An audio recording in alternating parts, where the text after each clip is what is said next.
Okay, so we're now going to talk about a different type of interference, wave interference, two-slit interference. So this is Young's double slit experiment where we have a source of light here, monochromatic, single frequency, and it passes through two slits. The light spreads out as it passes through the slits. That's known as diffraction. And then these light waves interfere with each other. Now, the light coming from slit 1 and the light coming from slit 2 is going to travel a slightly different distance. There'll be extra distance traveled by one wave, and as a result, we'll get constructive and destructive interference. The conditions are the same as last time. Constructive interference happens when the phase difference is full waves. Write that down here. And that means multiples of 2 pi.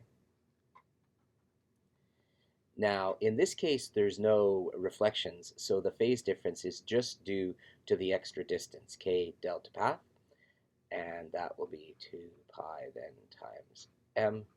And then, as before, this is 2 pi over lambda, and then we'll have an expression for the path difference shortly. We just have to do a little geometry. For destructive interference, that'll happen when there's half waves of phase difference. So that is m plus a half times 2 pi. Or again, k times delta path is m plus a half times 2 pi. So what is the path difference then? Well, let's look at rays of light hitting a distant screen from these two slits. Now, if the screen is far enough away, then this is known as the Fraunhofer approximation, then these two rays of light will be essentially parallel. Really, that just means that the distance to the screen needs to be quite large compared with the slit separation. So we're going to make the following construction here. We're going to say, okay, if these rays of light are essentially parallel, then from here and here, those two rays travel exactly the same distance to the screen. So that's the same on both sides. That means this little bit here, that is the extra distance that the lower ray, in this case, has to travel. So we'll just highlight that. And we'll say that is going to be the path difference.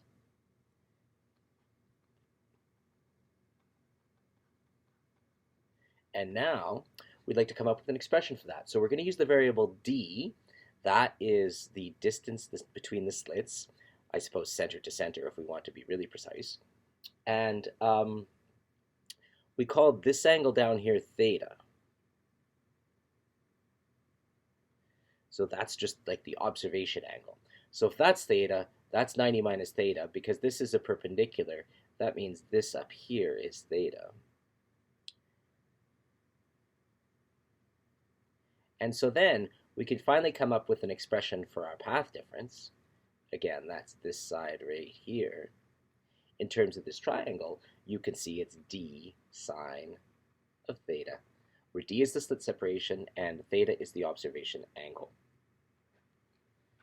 So now we can conclude then that we're going to get constructive interference when we have full waves, when 2 pi over lambda times the path difference, d sine theta, is full waves.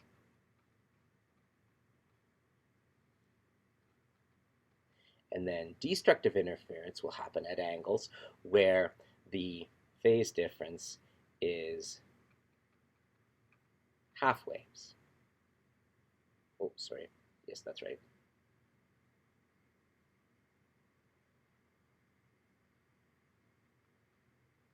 And k is 2 pi over lambda. Everything here is traveling in air thus far, so there's no need to use Snell's law to come up with a new expression for the wavelength, and we've just shown with geometry that the path difference in the far field, or Fraunhofer approximation, is d sine theta. So, a quick example. So here we're shining light, here's the wavelength, so the wavelength is known. Two slits, there's the slit separation, that's d. We put a screen 5 meters away, and we want to find all the angles theta for the bright and dark spots, and then the corresponding distances along the screen. Okay, So remember that this is the condition we just wrote down on the previous page. K is 2 pi over lambda, and the path difference is d sine theta, and this is full waves. So notice that the 2 pi's just cancel on both sides, and so then you cross multiply the lambda, and so you just get this simplified expression. So we then want to calculate this. We're asked for all the bright and dark spots. So that means we want to put in m is 0, m is 1, m is 2, m is 3, and then we want to calculate that for, find all the angles for all the bright spots. For the dark spots, k is again 2 pi over lambda. The path difference is d sine theta, and again, that's going to be half waves. Notice that the 2 pi cancels, and so this gives d sine theta is m plus a half lambda. And I hope I corrected that on your page. Let me check. Okay, so that, yes, those lines aren't even on your page, so you can write those in. Let me just write this a bit more neatly. M plus a half times lambda. Okay, so you have a chart. We're going to fill these out, find all the angles, and then for the distance along the screen, x, notice that tan theta is x over L, so x is just going to be L times tan theta. So once we get all the angles, we can find the distance as x and fill in the chart. So I'll fill it in, and then we'll compare answers. Okay, so we're working in radians here, simply because we're going to be using these angles later in another relationship where it's important to have it in radians.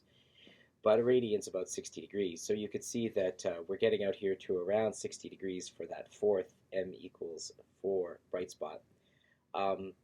Here for this last dark spot, you actually have to go 19 meters along the screen because 1.3 radians. You're getting up towards 90 degrees there. And so then, frankly, you just run out of spots, so that's all that you're going to see. All right, so these calculations are quite easy. I mean, some of you may have even done them in Physics 11. So we start with our constructive interference condition. We put in the fact familiar to us now, the k is 2 pi over lambda, and then our geometry is just path differences d sine theta. Easy to calculate the angles. Now, for very small angles, in the small angle approximation, tangent is about equal to sine is about equal to theta. So you may see, instead of tan theta is x over L, you may see just the following. Here, let me pause this for a second. Okay, so we were just working with, say, for the constructive interference condition, d sine theta was m lambda. So you could rearrange that and get sine theta is m lambda over d. And as well, we had tan theta was x over L. So in some cases, you'll see this relationship. But I've never really understood the need for that because we could solve for exactly the exact values of x and exact values of theta. So why would we bother using this approximation? All right. Now we'll show you some examples in class of this two-slit interference pattern.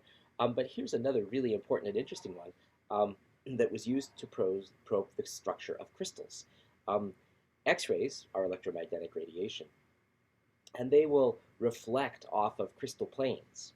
So you prepare your crystal sample, you grind it all up, you mount it on a slide, you put it in an X-ray machine, and you shine X-rays on it, and over here you'll have a detector.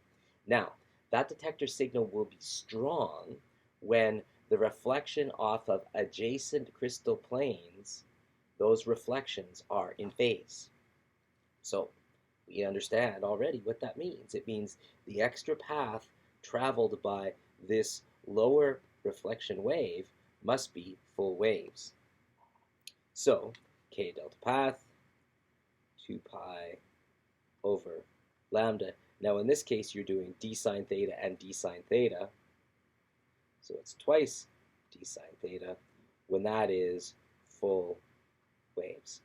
So in practice, what that enables you to find is you move your detector around until you get a strong signal, and then you know what the separation is between the crystal planes, and then that tells you something about the structure of the crystal. Now, this was actually used, this technique, to probe the structure of many proteins. We crystallize them and then do X-ray diffraction. In particular, this experiment was used to find the structure of the DNA molecule. All right, it's always nice when basic physics enables us to unlock and explain some important experimental results. Okay, so what follows now is there's a demonstration here we'll do in class. Then there's some higher level reasoning questions that we'll talk about together. An example for you to do, another example for you to do a little bit harder, and then that will kind of finish the first treatment of the double slit experiment. We're then going to go on and say, okay, we know these are the angles where we see bright spots and dark spots. What about in between locations? What can we say about the light at that point? Well, we're going to come up with a relationship here now for what the intensity is at any angle.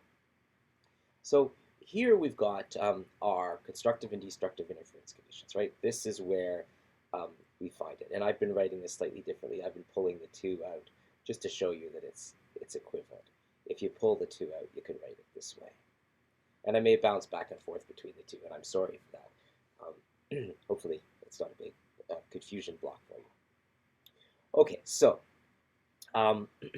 here we've got a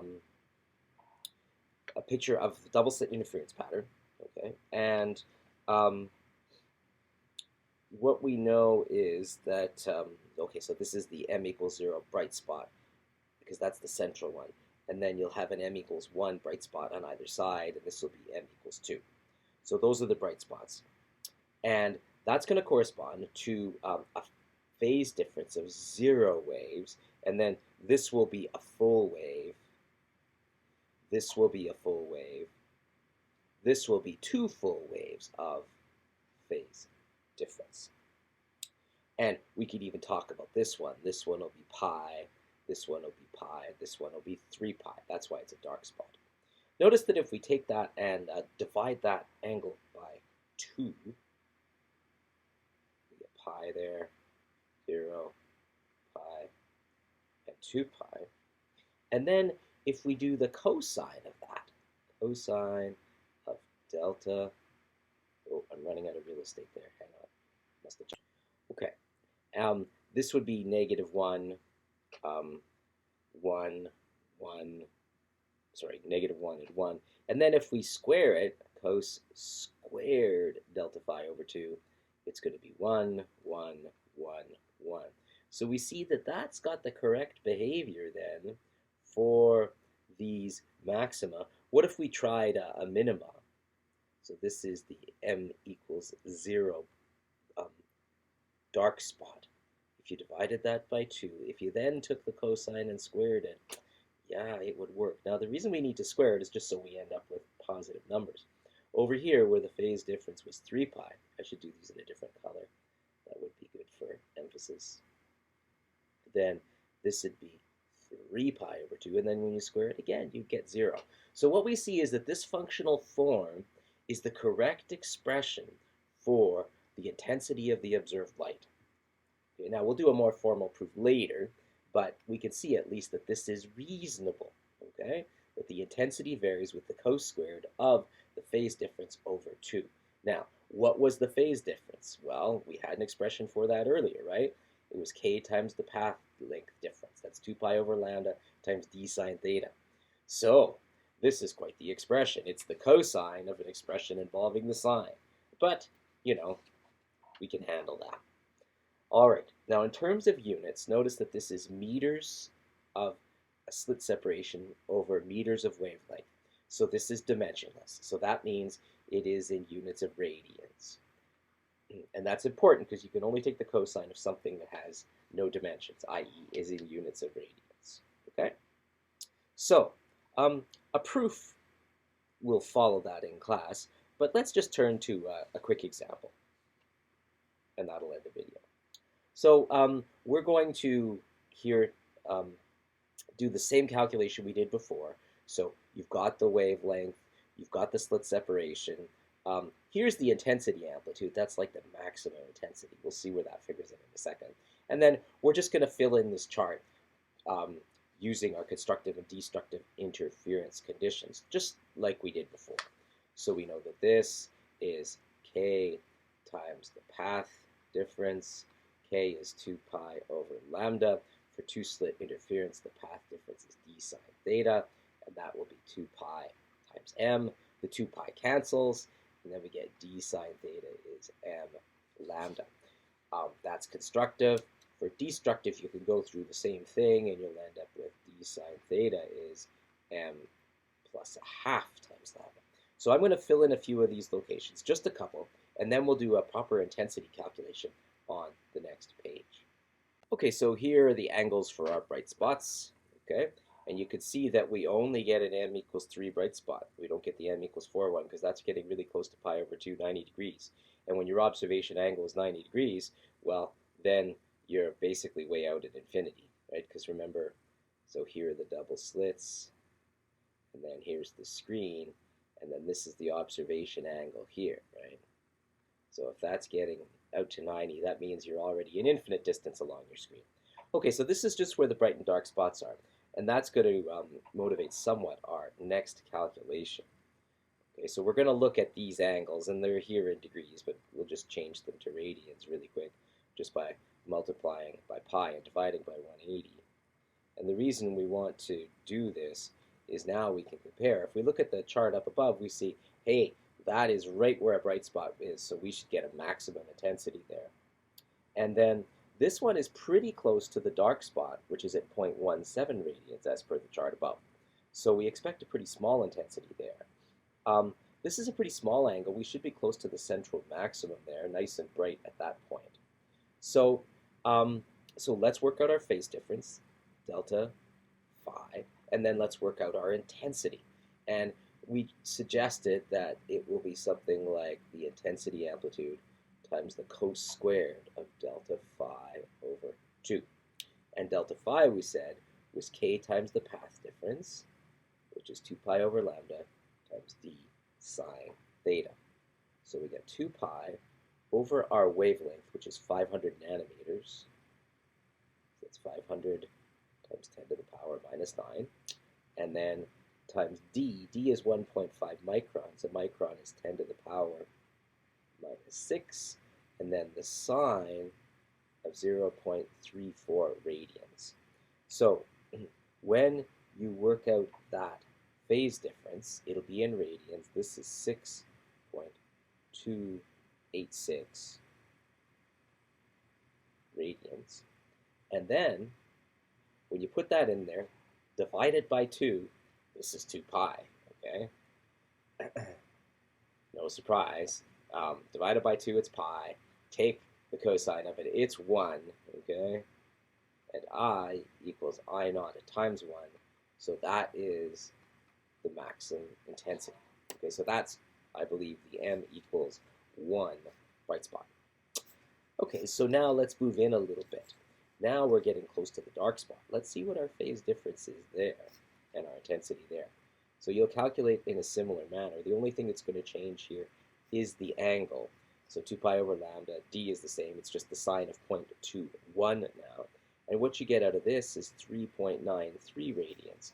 Now, it's not exactly at the dark spot, but it's close, because the dark spot would happen when the phase difference was pi.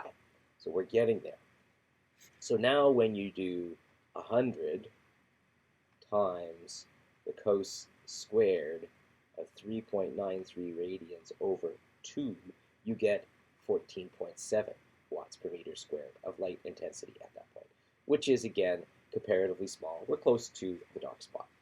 As we get in close to the central maximum, that m equals 0 bright spot, we find that this is 1.69 radians of phase difference.